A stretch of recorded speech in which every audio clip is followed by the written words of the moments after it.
Hello everyone, welcome back to Vamshi's mindful moments. మనం ఎంతసేపు పడుకుంటామో దాన్ని బట్టే మన జీవితం మారుతుందో లేదో అనేది తెలుస్తుంది. తెలుసా మీకు ఆ విషయం? అవును, ఇది నిజమే.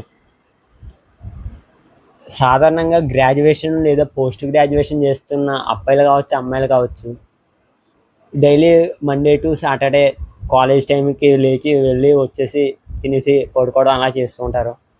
కానీ రేపటి నుంచి అంటే జూలై 14 నుంచి మనం మారుదాం. ఎందుకంటే మనం మారితేనే మన రేపటిది మారుతుంది. కావున నేను ఒకటి తయారు చేశానమాట. అది ఏంటంటే, నేను యూట్యూబ్ షార్ట్ పెడతాను. డైలీ నా మార్నింగ్ రొటీన్ ఎలా ఉంటుంది అంటే, ఏ టైంకి లేచి ఏ టైం వరకు ఏం చేస్తున్నావు ఏంటి అని. నువ్వు నైట్ 9:30, 10 లోపల పడుకుంటే ఖచ్చితంగా మార్నింగ్ 4కి లేవగలవు.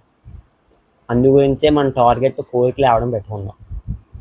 అంటే స్టార్టింగే ఆ రోజు అంటే స్టార్టింగ్లో కష్టంగా ఉంటుంది. ఫస్ట్ డే కష్టంగా ఉంటుంది, సెకండ్ డే ఇబ్బందిగా ఉంటుంది, థర్డ్ డే బద్ధకంగా ఉంటుంది, ఫోర్త్ డే అలవాటైపోతుంది. అర్థమైందా? కావున రేపటి నుంచి అంటే జూలై 14, 2025 నుంచి మనం ఏ టైంకి లేస్తాం? 4కి లేస్తాం. 4కి లేచాక మనం మార్నింగ్గా బ్రష్ బాత్ చేసాక భగవంతుడికి నమస్కారాలు అవి చేసుకున్న తర్వాత ఏదైనా తాగి లేదా ఏదైనా తిన్న తర్వాత నువ్వు కరెక్ట్గా 5:30కి మొదలెట్టు. 5 to 5 or 5:30కి స్టార్ట్ చేయి. నువ్వు ఫ్యూచర్లో ఏమవుదాం అనుకున్నావు దాని గురించి స్టార్ట్ చేయి. దాని మీద 5 to 5:30 స్టార్ట్ చేశాక 8 వరకు కన్సిస్టెంట్గా మెయింటైన్ చేయి. ఏం చేద్దాం అనుకున్నావు అది నీకు తెలిస్తే చాలు. పక్క వాళ్ళు ఎవరికీ తెలియని అవసరం లేదు. నువ్వు అలా కన్సిస్టెంట్గా మెయింటైన్ చేసావు అనుకో, ఎవరైతే ఏజ్ గ్రూప్ 18 to 23 ఉన్నారో నెక్స్ట్ 2 to 3 years లోపల ఖచ్చితంగా వాళ్ళ లైఫ్లో సక్సెస్గా ఉంటుంది. సక్సెస్ అనేది కనిపిస్తుంది. అదేనా?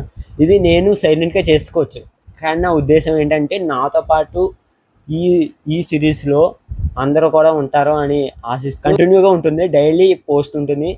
నేను డైలీ మార్నింగ్ టు నైట్ వరకు ఏం చేశాను అనేది పెట్టను. బట్ మార్నింగ్ 4కి లేచిన తర్వాత 8 వరకు ఏం చేస్తున్నాను అనేది పెడతాను. సేమ్ ఆ 4 to 8 మన లైఫ్ చేంజింగ్ మూమెంట్. ఓకే, అవునా? అందరూ కూడా ఆ 4 to 8 అనేది ఫాలో అవుతారని ఆశిస్తున్నాను. రేపటి నుంచి మనం స్టార్ట్ చేద్దాం, మారుదాం, ఫ్యూచర్ని మారుద్దాం. Okay, see you until. Thank you.